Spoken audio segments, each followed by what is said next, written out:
ಓಂಕಾರ ನಾರಾಯಣ ಸ್ವರೂಪ. ಈ ಓಂಕಾರ ನಾರಾಯಣ ಸ್ವರೂಪದಲ್ಲಿ ಶನೇಶ್ವರನು ಪೂಜೆ ಮಾಡ್ತಾನೆ. ಶನೇಶ್ವರನ ಪೂಜೆ ಮಾಡಬೇಕಾದ್ರೆ ಎರಡು ವಿಧ, ಒಂದು ನೀಲಿ, ಒಂದು ಕಪ್ಪು. ಹುಟ್ಟು ಸಾವಿನ ಎರಡು, two face of a single coin. ಮನುಷ್ಯ ಹುಟ್ಟಬೇಕಾದ್ರೂ ಒಂದು ಮಗು ವ್ಯಾನ್ ತಳತ್ತೆ. ಎಷ್ಟೋ ಜನಕ್ಕೆ ಮಕ್ಕಳಾಗತ್ತೆ, ಆ ಮಕ್ಕಳು ಹುಟ್ಟತಾನೆ ಸತ್ತೋಗತ್ತೆ, ಗರ್ಭದಲ್ಲೇ ಸತ್ತು ಹೋಗುತ್ತೆ. ಎಷ್ಟೋ ಜನಕ್ಕೆ ಮಕ್ಕಳು ಹೊರಭಾಗದಲ್ಲಿ ಬಂದ ತಕ್ಷಣ ಪ್ರಾಣ ಬಿಡುತ್ತೆ. ಎಷ್ಟೋ ಜನಕ್ಕೆ ಇನ್ಕ್ಯುಬೇಟ್ರಲ್ಲಿ ಇಟ್ಟಾಗ ಅದು ಒಂದಷ್ಟು ದಿವಸ ಇದ್ದು ತದನಂತರ ಸಾಯುತ್ತೆ.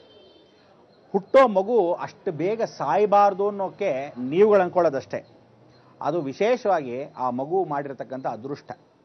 ಎಷ್ಟು ಬೇಗ ಆ ಮಕ್ಕಳು ಸತ್ತು ಹೋದರೆ ಕರ್ಮ ಬೇಗ ಕಳೆದೋಯ್ತು ಅಂತ. ಹೋದ ಜನ್ಮದೊಂದು ಸ್ವಲ್ಪ ಯಾವುದೋ ಬ್ಯಾಲೆನ್ಸ್ ಇರುತ್ತೆ, ಈ ಜನ್ಮಕ್ಕೆ ಬಂದು ಹುಟ್ಟಿ ಅಬ್ಬಾಡ ಅಂತ ಹೇಳಿ ಮುಟ್ಕೊಟ್ಟೋಯ್ತು. ಎಷ್ಟು ಅದೃಷ್ಟ. ನಾವುಗಳೆಲ್ಲ ಇನ್ನೂ ಬದುಕಿದ್ದೀವಿ ಅಂದರೆ ಎಷ್ಟು ಕರ್ಮಗಳನ್ನು ಇನ್ನೂ ಕಟ್ಕೊಂಡಿದ್ದೀವಿ, ಭೂಮಿ ಮೇಲೆ ಇದ್ದೀವಿ. ಯಾವ ಕಾಲಕ್ಕಪ್ಪ ಮುಗಿಯೋದು ಈ ಭೂಮಿಯ ಋಣ ಅನ್ಕೊತೀವಿ. ಅದಕ್ಕೆ ಆ two face of a single ಕಾಯಿನಲ್ಲಿ ಹುಟ್ಟಿನ ಅನುಗ್ರಹವು ಶನೇಶ್ವರನ ಕೊಡೋದು.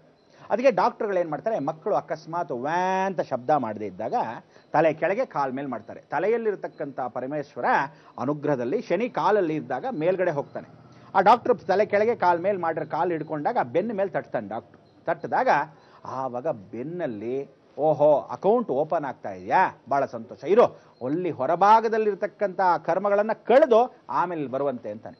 ಆವಾಗ ವೆಯ್ಟಿಂಗ್ ಲಿಸ್ಟಲ್ಲಿ ಕೂತ್ಕೊಂಡು ಸ್ವಲ್ಪ ಹೊತ್ತಾಗಿ, ಒಂದು ದಿವಸ ಆಗಿ, ಎರಡು ದಿವಸ ಆಗಿ, ಅಷ್ಟೆಲ್ಲ ನೋವುಗಳು ಅನುಭವಿಸಿ ಇವ್ರ ತಂದೆ ತಾಯಿಗೆ ಹಾಸ್ಪಿಟಲ್ ಎಲ್ಲ ಪೂರ್ತಿಯಾಗಿ ಎಲ್ಲ ನಾವೇನು ಮಾಡ್ತೀವಿ, ದುಡ್ಡು ಹೋಗ್ತಾ ಇದೆ, ವ್ಯಯ. ಶನಿ ಪರಮಾತ್ಮ ವ್ಯಯ ಮಾಡ್ತಾ ಇದ್ದಾನೆ. ಆ ವ್ಯಯ ಅಷ್ಟು ಕರ್ಮ ಕಳೆದ ಮೇಲೆ ನೋಡಪ್ಪ ಈಗ ತೀರಿಸಿದಾನ ಒಂದು ಸಾಲವನ್ನು, ಸರಿ ಮಗು ಬರ್ಬೋದು, ಈ ಜೀವ ಅದರೊಳಗೆ ಸೇರ್ಬೋದು ಅಂತ ಅವಕಾಶ ಮಾಡಿಕೊಡ್ತಾರೆ. ಇಷ್ಟು ಅವಕಾಶ ಮಾಡಿಕೊಟ್ಟ ಮೇಲೆ ಶನಿ ಆಗ ಮಗು ವ್ಯಾ ಅಂತ ಶುರುವಾಗುತ್ತೆ.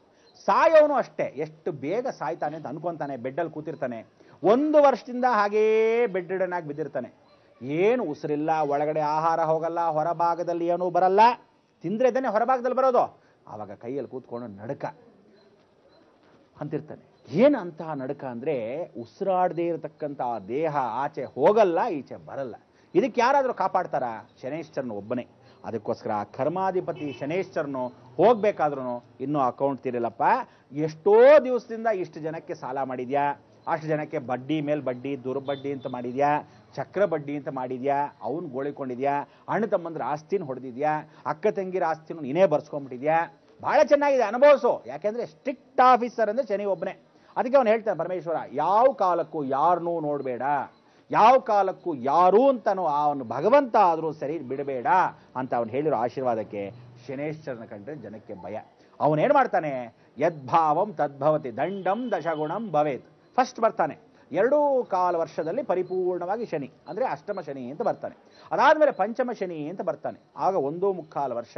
ಈ ಪಂಚಮ ಶನಿ ಅಂದ ಮೇಲೆ ಏನು ಮಾಡ್ತಾನೆ, ಜನ್ಮ ಶನಿ ಅಂತ ಬರ್ತಾನೆ. ಜನ್ಮದಲ್ಲಿ ಶನಿ ಕೂತ್ಕೊಂಡ್ರೆ ಜೀವಮಾನದಲ್ಲಿ ಅವನಷ್ಟು ಕೋಟ್ಯಾಧೀಶ್ವರ ಇನ್ಯಾರೂ ಇರಲ್ಲ. ಆದರೆ ಅದೇ ರೀತಿಯಾಗಿ ದಾರಿದ್ರ್ಯಕ್ಕೂ ಅಷ್ಟೇ ಬೇಗ ತರ್ತಾನೆ. ಅವನು ಎರಡೇ ಮಾಡೋದು, ಒಂದು ಕೋಟ್ಯಾಧೀಶ್ವರ ಮಾಡ್ತಾನೆ, ಇಲ್ಲ ಬೀದಿಗೆ ತರ್ತಾನೆ.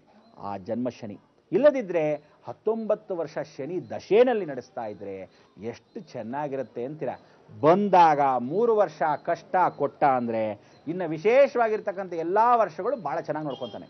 ಮೊದಲೇ ಸುಖ ಕೊಟ್ಬಿಟ್ಟ ಅಂದರೆ ಜೀವಮಾನ ಪೂರ್ತಿ ಜೈಲಲ್ಲಿ ಕೊಳೆಯೋ ಹಾಗೋ, ಜೀವಮಾನ ಪೂರ್ತಿ ರೋಡಲ್ಲಿ ಬಿಕಾರಿಯಾಗೋ, ಜೀವಮಾನ ಪೂರ್ತಿ ಯಾವ್ದಾರ ಮೆಕ್ಯಾನಿಕ್ ಅಂಗಡಿಯಲ್ಲಿ ಬರೀ ಕೆಲಸ ಮಾಡ್ಕೊಳ್ಳೋ ಕಾರ್ಮಿಕನಾಗೋ, ಯಾವ್ದಾರೋ ಫ್ಯಾಕ್ಟ್ರಿಯಲ್ಲಿ ಸಿಮೆಂಟ್ ಎತ್ತು ಹಾಕೋ ಹೋಗೋ, ಅಥವಾ ಮರಳಿನ ಗಾಡಿಗೆ ಮರಳು ತುಂಬ ಹಾಗೋ ಇಟ್ಬಿಡ್ತಾನೆ. ಇದು ಜೀವನ. ಅದಕ್ಕೆ ಲಾರಿ ಡ್ರೈವರ್ಗೆ ಕೇತು ಯಾವಾಗ ಕೂತಿರ್ತಾನೆ ಅವನಿಗೆಲ್ಲ ಜನ್ಮ ಶನಿಲಿ ಹುಟ್ಟಿದರೆ ಇವರೆಲ್ಲ 24 ಗಂಟೆ ಡ್ರೈವರ್ಗಳೇ ಆಗಿರ್ತಾರೆ, ಯಾವ ಕಾಲಕ್ಕೂ ಹೊರಭಾಗದಲ್ಲಿ ಬರೋಕ್ಕೆ ಸಾಧ್ಯವಿಲ್ಲ. ಅದಕ್ಕೆ ಜೀವನ ಸಂಯುಕ್ತಿ ಪೂರ್ವಕವಾಗಿರ್ತಕ್ಕಂಥ ಶನೇಶ್ವರನಿಗೆ ನಾನು ಎಷ್ಟು ಜನಕ್ಕೆ ಹೇಳಿದ್ದೀನಿ, ಹೇಳಿ ಹೇಳಿ ಹೇಳಿ ಕೇಳ್ತಾನೆ ಇಲ್ಲ. ಏನು ನೀವು ಹೇಳೋದು? ಎಲ್ಲರಿಗೂ ನಾನು ಹೇಳಿರೋದೇನು, ಕಪ್ಪು ನೀಲಿ ಕೆಂಪು ಬಟ್ಟೆಗಳನ್ನ ಹಾಕೋಬೇಡಿ. ಯಾವತ್ತು ಕಪ್ಪು ನೀಲಿ ಕೆಂಪು ಬಟ್ಟೆಗಳನ್ನ ಹಾಕ್ಕೊಂತೀರೋ ನೀವು ಜೀವಮಾನ ಪೂರ್ತಿ ಅನುಭವಿಸೋದು ಗ್ಯಾರಂಟಿ. ನಿಮ್ಮ ಮನೇಲಿ ನಿಮ್ಮ ಹೆಂಡತಿಗಿರುತ್ತೆ ಶನಿ ದಶೇನೋ, ಶನಿ ಕಾಟನೋ, 7.5 ಏನೋ ನಡೀತಾ ಇರುತ್ತೆ, ಇಲ್ಲ ಗಂಡನ್ಗಿರುತ್ತೆ, ಇಲ್ಲ ಮಗನಿಗಿರುತ್ತೆ, ಇಲ್ಲ ಮಗಳಿಗಿರುತ್ತೆ, ಬರ್ತಾ ಇರುತ್ತೆ. ರೆಡಿಯಾಗಿರೋ ಸಮಯದಲ್ಲಿ ಈ ಮನೆಯಲ್ಲಿ ಇಡೀ ಕುಟುಂಬವನ್ನ ರೆಡಿ ಮಾಡೋಕ್ಕೆ ಶಿಕ್ಷಣೆಗೆ ಏನು ಮಾಡ್ತಾನೆ, ಕೈಯಲ್ಲಿ ಕೋಲಿಟ್ಕೊಂಡು ನಿಂತ್ಕೊತಾನೆ. ಅವನು ಮಾತ್ರ ಹೇಳ್ತಾನೆ, ಬಹಳ ಸಂತೋಷ, ಶನಿಯಷ್ಟು ಒಳ್ಳೆಯವನು ಇನ್ಯಾರೂ ಇಲ್ಲ, ಭಾಳ ಸ್ಟ್ರಿಕ್ಟ್ ಆಫೀಸರ್ ಅಷ್ಟೇ, ಆದರೆ ಮುದ್ದು ಮಾಡಬೇಕು. ಹೇಗೆ ಮುದ್ದು ಮಾಡೋದು? ಶನೇಶ್ವರನಿಗೆ ಯಾರಿಗೆ ಅವನಿಗಿಷ್ಟನೋ ನೀವು ಅವನು ಪ್ರೀತಿಸ್ಬೇಕು. ಅದಕ್ಕೆ ಪ್ರತಿ ಬುಧವಾರದ ದಿವಸ ನಾರಾಯಣ ಒಬ್ಬನೇ ಇರತಕ್ಕಂಥ ಮಹಾವಿಷ್ಣು ದೇವಸ್ಥಾನಕ್ಕೆ, ರಾಮನಿಗೆ ದೇವಸ್ಥಾನಕ್ಕೋ, ಕೃಷ್ಣನ ದೇವಸ್ಥಾನಕ್ಕೋ ಅಥವಾ ವೆಂಕಟೇಶ್ವರನ ದೇವಸ್ಥಾನಕ್ಕೋ ಬುಧವಾರದಲ್ಲಿ ದರ್ಶನ ಮಾಡಿದ್ರೆ ಬಹಳ ವಿಶೇಷ ಅವನಿಗೆ.